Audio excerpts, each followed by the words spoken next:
s'il manque demain 10 000 docteurs, évidemment qu'il faut faire un visa à 10 000 docteurs étrangers pour qu'ils restent en France, par exemple, le temps que nous trouvions des docteurs français. Apprendre son histoire est un acte de résistance. Cet homme s'appelle Laurent Jacobelli. C'est un homme politique, membre du Rassemblement national. J'ai été voir les commentaires sous cette vidéo qui a fait des milliers de vues et j'ai été consterné par la fascination de beaucoup qui pensent que c'est la punchline de l'année et que tenir des propos pareils relève de l'héroïsme. Vous avez bien entendu ce qu'il a dit. S'il manque 10 000 médecins en France, eh bien nous pouvons faire des visas de travail pour en faire venir 10 000 de l'étranger et après ils repartiront chez eux quand on aura trouvé des médecins français. Premier problème. L'Algérie, par exemple. Vous savez, j'ai vu des vidéos de Sarah Knouafo qui disait que l'Algérie avait reçu 800 millions d'euros, etc., l'aide au développement. Je vais faire une vidéo là-dessus parce que c'est que des mensonges de sa part. En tout état de cause, l'Algérie a formé environ 16 000 médecins, vous pouvez aller le vérifier, 16 000, pour un coût de formation. Former un médecin, ça coûte assez cher, ça prend des années, de l'ordre de presque 3 milliards d'euros.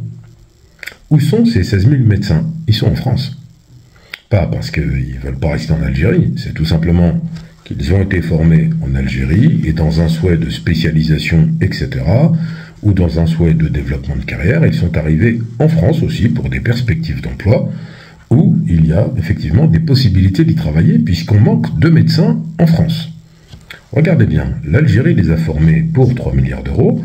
C'est une perte financière pour l'Algérie, mais c'est aussi une perte dans la continuité d'un service médical de qualité en Algérie, puisqu'ils sont désormais en France. Là où ça se corse, ces médecins algériens, en France, ils sont sous-payés, puisqu'ils ne sont pas payés comme un médecin français, alors qu'ils ont exactement les mêmes qualifications, ils doivent passer des équivalences, faire valider leur diplôme, parce qu'il faut considérer ceci, les diplômes africains, que ce soit au Maghreb, en Égypte, en Afrique, dans toute l'Afrique, il faut passer des équivalences et des validations, alors que c'est la même médecine. Le corps humain n'est pas étudié d'une autre manière dans d'autres continents. Mais comme les Européens ont toujours ce côté un peu, vous savez, hein, c'est du néocolonialisme, la façon de considérer les autres comme toujours d'ex-colonisés, ces médecins algériens, africains donc, sont en France, sont sous-payés par rapport à leurs confrères français, entre guillemets, et en plus, ils sont systématiquement dévalorisés dans le cadre de leur travail. En tout état de cause, ce qu'il faut considérer, c'est que si on entend Laurent Jacobelli, il y trouve où les 10 000 médecins? Il y a un magasin avec des médecins qui attendent. Voilà, nous sommes médecins, on attend que le Rassemblement national nous appelle, parce que, voilà, on a fait des études de médecine très longues, entre 7 et 10 ans, pour attendre justement qu'on nous appelle pour venir en France. Après, on va venir pour travailler à l'hôpital de Laval, dans la Pampa. Voilà, on va prendre un logement, faire venir notre famille et tout. Après, je dis ça, ils n'ont peut-être pas de famille, hein, mais admettons. Et on va attendre ensuite qu'ils trouvent des médecins français. Former un médecin, c'est entre 7 et 10 ans, je dis. Après, vous avez des spécialisations qui peuvent vous amener à même 15 ans, 16 ans de médecine, d'études de médecine. Donc, à moins de trouver des médecins dans la rue, hein, qui se promènent et qui n'ont pas d'emploi, Laurent Jacobelli fait ce qu'on appelle un tour de magie orale, en disant simplement le temps de trouver des médecins français. Mais il ne va pas les trouver, puisque malgré la réforme du numerus clausus et malgré la volonté de la France de vouloir, entre guillemets, valoriser la profession de médecin, la plupart des étudiants en médecine aujourd'hui ne veulent plus être dans la médecine générale. Ils en ont marre de ce système qui ne valorise pas leur parcours, leurs études, ni au niveau des salaires, ni au niveau de la considération. Et puis surtout, les hôpitaux français sont saturés et les conditions de travail sont effroyables. En tout état de cause, vous avez là, par exemple, l'exemple même. En fait, c'est même plus du néocolonialisme, c'est de l'abrutissement, puisque ceux qui l'ont applaudi en commentaire ont dit tout à fait c'est ce qu'il faut faire. Mais quand Laurent Jacobelli ou ses enfants, et tous ceux qui ont mis des commentaires, et à vous qui êtes de l'extrême droite, quand vos enfants seront malades, ou vous-même, et que vous serez soigné par un médecin africain, qu'il soit algérien ou d'un autre pays de l'Afrique, eh bien, déjà, vous n'aurez pas le choix, et en plus de cela, vous serez bien content qu'il vous soigne Abdallah, Mamadou, etc., Claude, du Congo, hein.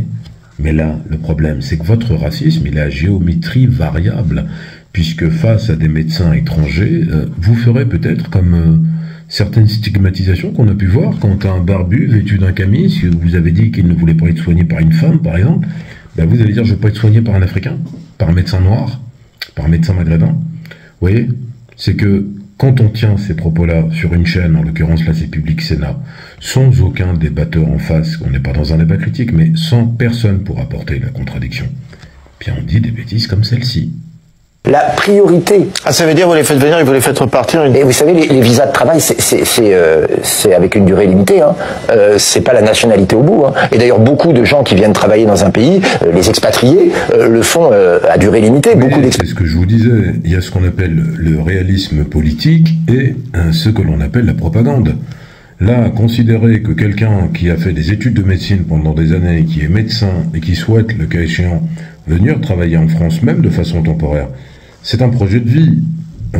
Soit le contrat est très clair, il va venir exercer de manière missionnée, hein, sur une durée déterminée, et puis il va repartir, mais dans ce cas-là, il faudra prendre en charge son logement, prendre en charge un ensemble de dépenses qui pourront lui permettre d'exercer dans de bonnes conditions. Et en plus, Laurent Jacobelli fait preuve d'une inexpérience fondamentalement stupide. Le mot est lancé. On ne peut pas considérer que le médecin qui va venir, comme il dit, bon, c'est des visas de travail, etc., durée limitée, expatrié. La médecine, c'est un secteur particulier, c'est pas n'importe quelle profession, on n'a pas parlé d'un maçon ou d'un serveur. Là, on parle d'un médecin, c'est-à-dire qu'en fait, ces enfants vont être scolarisés, par exemple, en France, voilà, et tout ça, là, ne peut pas être vu sous le spectre de, bon, on a besoin d'un médecin, et c'est jetable, on le prend et on le jette.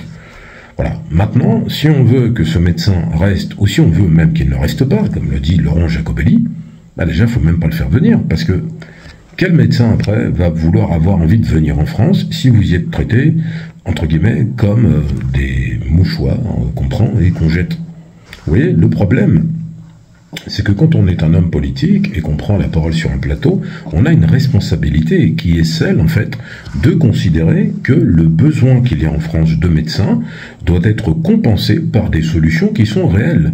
Là, vous avez la démonstration de la bêtise. Moi, je n'y vois aucune punchline, je n'y vois simplement que l'expression d'une ignorance manifeste de la profession de médecin, du milieu hospitalier et médical dans sa généralité, mais surtout d'une incompétence notoire. Et c'est ça que Tanguy David et les autres voudraient voir ministre de la Santé, ministre de l'Intérieur ou autre. Soyez sérieux.